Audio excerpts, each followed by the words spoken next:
Hi hello welcome to my channel. ഇപ്പോൾ trending ആയിട്ട് കടന്നു പോകുന്ന ഒരു ഫംഗ്ഷനാണ് നെയിം റിവീലിംഗ് സെറമണി എന്ന് പറയുന്നത്.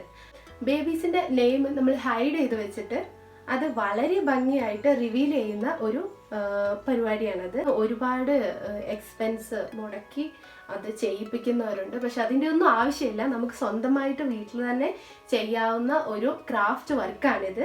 അപ്പോൾ നമുക്ക് അതൊന്ന് ചെയ്ത് നോക്കാം. നമ്മുടെ ക്രാഫ്റ്റ് വർക്കും ആർട്ട് വർക്കും എല്ലാവരും കാണുന്നുണ്ടെന്ന് ഞാൻ വിചാരിക്കുന്നു. അപ്പോൾ once again welcome to my channel. നമുക്ക് വീഡിയോയിലേക്ക് പോകാം. കാണുമ്പോൾ എളുപ്പമാണെന്ന് തോന്നുന്നതൊന്നും അത്ര എളുപ്പമല്ല കേട്ടോ. ഇത് ചെയ്ത് കഴിഞ്ഞപ്പോഴാണ് എനിക്കൊരു കാര്യം മനസ്സിലായത്. എന്നെക്കാൾ എത്രയോ ക്ഷമ കൂടുതലാണ് എൻ്റെ ഹസ്ബൻഡിന്. കാരണം ഞാനാണ് ചെയ്യാനിരുന്നതെങ്കിൽ എപ്പോഴേ ഇട്ടിട്ട് പോയിട്ടുണ്ടാകും. ആദ്യമായിട്ട് ഒരു കാര്യം ചെയ്യുമ്പം അതിലൊരുപാട് പോരായ്മകളുണ്ടാകും, ഒരുപാട് അബദ്ധങ്ങൾ പറ്റും. അങ്ങനെ അത്യാവശ്യം അബദ്ധങ്ങളെല്ലാം പറ്റി അത് വീണ്ടും റീമേക്ക് ചെയ്തൊക്കെ എടുത്ത് വന്നപ്പോഴേക്ക് ഒരു സമയമായി എന്ന് തന്നെ പറയാം. ഇവിടെ വേണ്ടത് ഒരു ഫോം ഷീറ്റാണ് കേട്ടോ. അത്യാവശ്യം വലുതായിട്ടുള്ള ഒരു ഫോം ഷീറ്റ് സെലക്ട് ചെയ്യാൻ തന്നെ ശ്രമിക്കണം. കാരണം ഞങ്ങൾ സെലക്ട് ചെയ്ത ഫോം ഷീറ്റ് വലിപ്പം കുറഞ്ഞു പോയി. അതുകൊണ്ട് തന്നെ രണ്ടായി കട്ട് ചെയ്ത 2 ഫോം ഷീറ്റ് തമ്മിൽ അറ്റാച്ച് ചെയ്തിട്ട് അതിലാണ് കുട്ടിയുടെ പേരും ഫോട്ടോയും ഒക്കെ പ്രിൻ്റ് ചെയ്ത ആ ഒരു ഷീറ്റ് നമ്മൾ അറ്റാച്ച് ചെയ്ത് കൊടുത്തിട്ടുള്ളത്. ഒരു സ്റ്റിക്കർ പോലെയാണ് കേട്ടോ ഈ പ്രിൻ്റ് വരുന്നത്.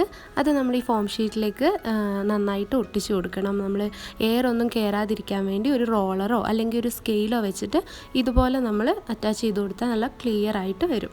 ഇനി ബാക്കിയുള്ള ഭാഗം കട്ട് ചെയ്ത് കളഞ്ഞിട്ടുണ്ടെങ്കിൽ അത് സെറ്റായിട്ടുണ്ടാവും കേട്ടോ.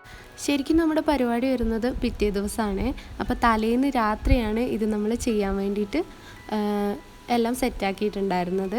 അപ്പോൾ ഇത് കംപ്ലീറ്റ് ആവോ, എത്ര സമയം എടുക്കും, പിറ്റേ ദിവസത്തേക്ക് ഇത് സെറ്റാവോ എന്നൊക്കെയുള്ള ഡൗട്ട് എന്തായിട്ടും ഉണ്ടാവുമല്ലോ. അതെല്ലാം ഉണ്ടായിരുന്നു.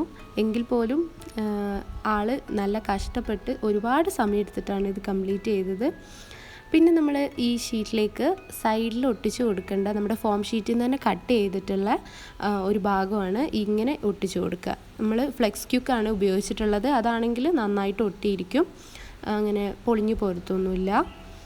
ഇതുപോലെ നമ്മൾ അറ്റാച്ച് ചെയ്ത് കൊടുക്കുക. ഫുൾ കവർ ചെയ്തിട്ട് ആ ഒരു ഹാർട്ട് ഷേപ്പിൽ തന്നെ കവർ ചെയ്തെടുക്കും. എൻ്റെ ചില്ലറ ഹെൽപ്പൊക്കെ ഇതിലുണ്ടെങ്കിലും ഫുള്ളായിട്ട് ഇത് കംപ്ലീറ്റ് ചെയ്തെടുത്തത് ആളാണ് കേട്ടോ. ഇതാണ് ഓപ്പണിംഗ് ഏരിയ ആയിട്ട് വരിക. അപ്പോൾ ഫുള്ള് കവർ ചെയ്തിട്ടാണ് നമ്മളത് ഒട്ടിച്ചത്. അപ്പോൾ ആ ഏരിയ മാത്രം ഒന്ന് കട്ട് ചെയ്ത് ഇതുപോലെ മാറ്റി കൊടുക്കുക. അതിനുശേഷം ഓപ്പണിംഗ് ആയിട്ടൊരു പീസ് അവിടെ കട്ട് ചെയ്ത് അറ്റാച്ച് ചെയ്ത് കൊടുത്താൽ മതി. അപ്പോൾ നമുക്ക് എളുപ്പത്തിൽ അതൊന്ന് റിമൂവ് ചെയ്ത് ബബിൾസ് എല്ലാം പോകുന്ന രീതിയിൽ ഓപ്പൺ ചെയ്ത് കൊടുക്കാവുന്നതാണ് കേട്ടോ.